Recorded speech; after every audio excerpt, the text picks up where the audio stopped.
सभी को जय भीम जय संविधान दोस्तों।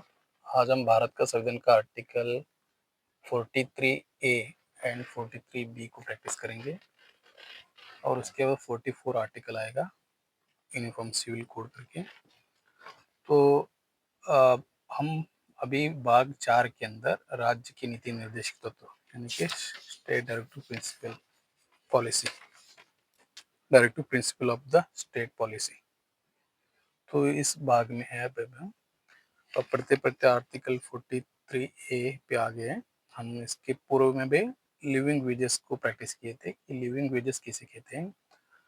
और लिविंग वेजेस वो होता है जो एक नागरिक को उसका तनख्वाह से जो उसको पेमेंट मिलता है, उसको पैसा मिलता है, उस पैसे से वो सब जी पाए, वो घर में पूर्ण जीवन जी पाए, तो उसको ऐसा कोई दिक्कत का महसूस नहीं कर पाए उस वेजेस से, तो वैसे लिविंग वेजेस कहते हैं। लिविंग माने जीवित व्यतीत करना, तो उसको प्रैक्टिस किए थे। बट भारत सरकार और राज्य सरकार वो कौन सा वेजेस दे रहे, मिनिमम वेजेस दे रहे। मिनिमम वेजेस का संविधान में नहीं है, आपको लिविंग वेजेस प्रावधान करना है, निर्वाह मजदूरी, तो वो काम करना है, ना कि न्यूनतम मजदूरी। तो हमको ध्यान में रखना है, जब सरकार कहते हैं हम तो मिनिमम वेजेस दे रहे हैं, तो गलत काम कर रहे हो। वो संविधान का शपथ लेते हैं तो उसका काम संविधान के पूर्व नहीं कर रहे। तो चलिए हम आर्टिकल 43A को समझते हैं।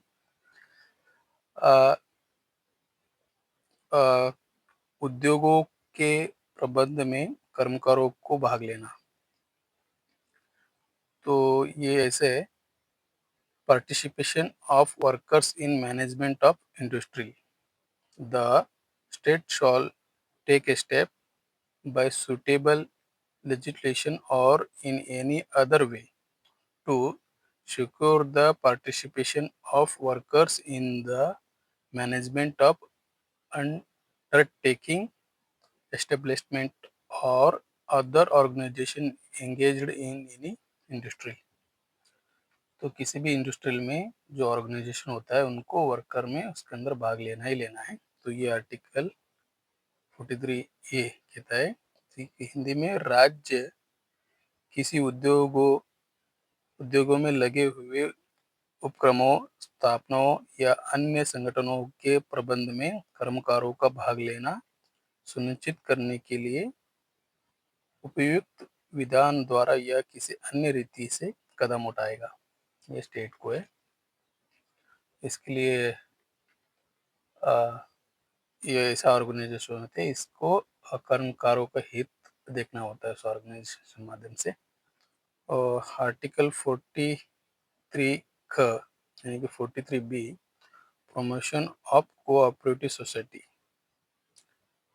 the state shall endeavor to promote voluntary formation, automation, functioning, democratic control and promotional management of cooperative society, यानी कि सहकारी समितियों की वृद्धि। राज्य सहकारी समितियों की एक ऐच्छिक गठन, स्वतः कर्मवाही, लोकतांत्रिक नियंत्रण और व्यावसायिक प्रबंध में वृद्धि करने का प्रयास करेगा।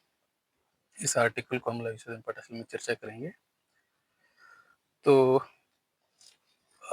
यहाँ पर इक्वल अपॉर्चुनिटी, इक्वल राइट्स देता है संविधान। तो आर्टिकल हमने पूर्व में भी 38 39 को भी पढ़ा। तो राष्ट्रीयकरण 40 को भी राष्ट्रीयकरण के अंदर ही आता है।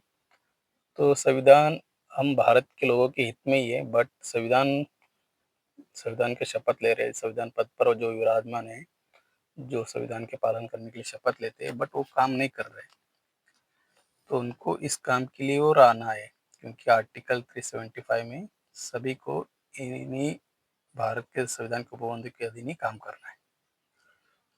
तो अभी के लिए यहीं पे रुकते हैं, मिलते हैं लघु संविधान पटल इंडिया में। तो और समझते हैं। सभी को जय भीम जय संविधान, सदोवा। थैंक यू, आपने मुझे सुना।